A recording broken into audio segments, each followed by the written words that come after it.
car's blocking mine. What? The little red sports car. It's yours, right? Let me get my key.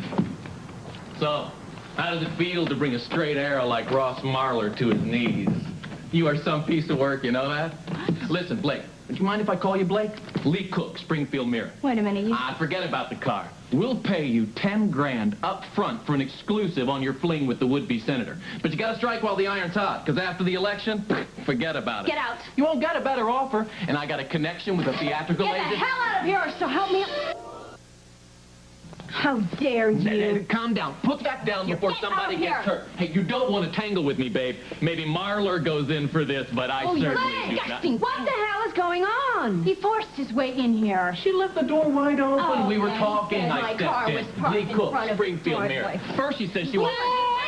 You see what I mean? Mr. Cook, please stop talking. Get off my property before I call the cops and have you arrested.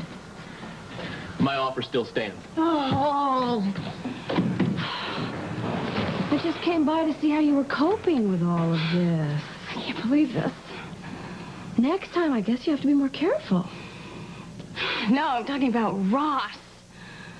I don't believe what I have done. I have ruined his life, his career, everything he has worked for. He hasn't lost yet. Oh, yeah, he's dropping like a rock in the polls. Well, naturally, the public hears scandal and their first response is negative. But Ross has issued a statement. Saying what? Basically, it's nobody's business. No denial of impropriety, no explanations, just butt out. Very strong, very to the point. Did he mention me? Only to say, how did he put it? Oh, that you had, left for opportunities in the private sector and that you were stepping down, to aid the campaign. More like I was shoved aside. No. That was very smart. I would have him say I was schizophrenic if it would mean he would win. Well, you know, I mean, once people get to look at all the facts and mull them over, well, I don't have to tell you how. It doesn't matter, Maureen. It's too late. That reporter, he wanted to get up close and personal with me and my mother. The women behind the man, underneath the man. The women have totally screwed up the man's life. Stop blaming yourself. You're so naive, Maureen.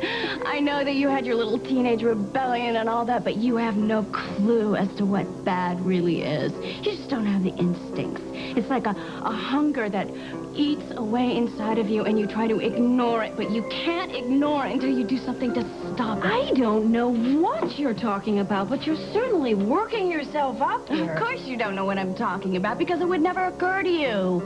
It's not going to work out between me and Ross, because I did this on purpose. Mom was right. This was all about payback, tit for tat. I seduced Ross in order to get my mother back for turning Alan Michael against me. Anyway, that's how it was in the beginning. I even had it set up a couple of times for my mother to walk in and discover us in the act. First time she didn't even show up, and the second time, who knows. And finally, after I'd forgotten that, I even wanted to hurt her in the first place. She does walk in. It's so funny, isn't it? Do you see what you're doing? Yeah, I'm giving you all the dirty details. You're so scared.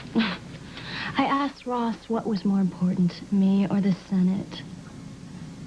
Why would you ask that? Especially now, as if the two were mutually exclusive? He said the Senate. You asked him an impossible question. Why impossible? I know what would be more important to me. Well, you're not running for the Senate. You haven't devoted your life to public service. No, and he has more to lose. Exactly my point. I think you're overreacting. Badly. I think that Ross tried to play it straight with you, and you wanted, I don't know, hearts and flowers. I mean, the guy is taking it from all sides. Why can't you just see that and hang in there? The election is barely a week away. No, it's not what Ross said. It's more like a feeling, a bad feeling. It's like the handwriting's on the wall.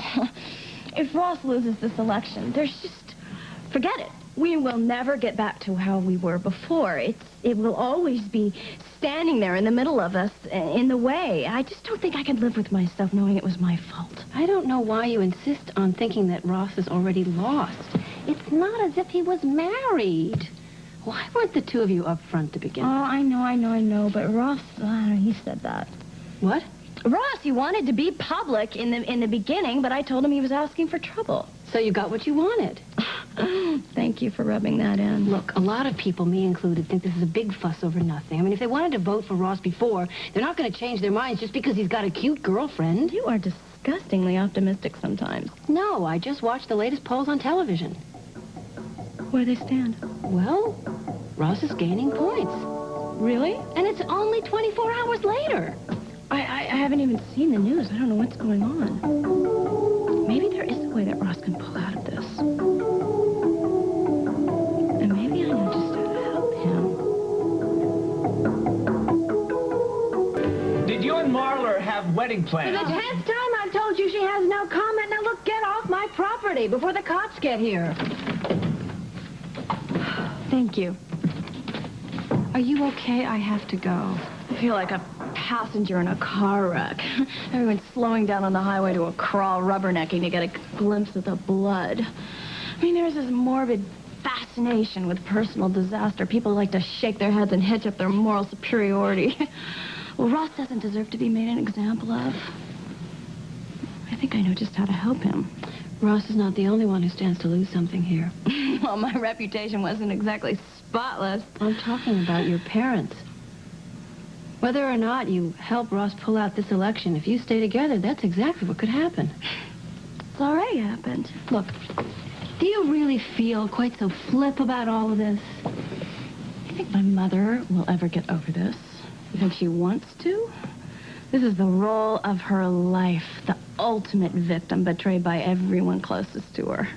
She's in heaven. What about your father? He doesn't care about me. Not really.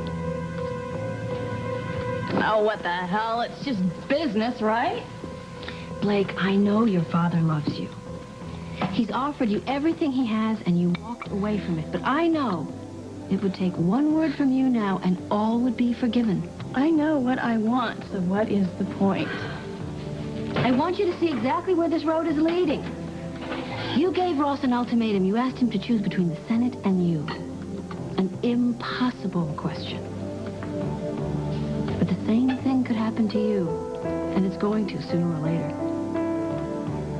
If you have to choose between your father and Ross, who's it going to be? What you do is, Keep an eye on Blake. One minute she's fine, the next minute she's a little glint in her eye. I don't know what she's going to do. Okay, a little Blake therapy. Keep my eye on her. Ask her over to dinner. We can have her over for the last ceremonial barbecue of the season. Oh, am I going to miss that? Yes.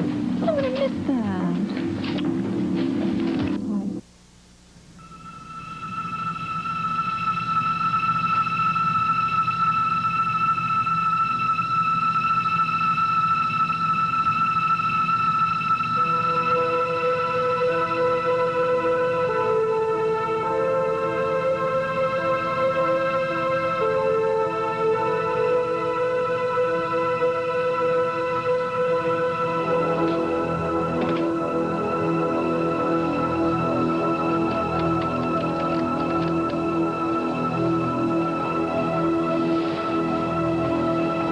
Roger's Fort, please. Daddy, I need to speak with you right away.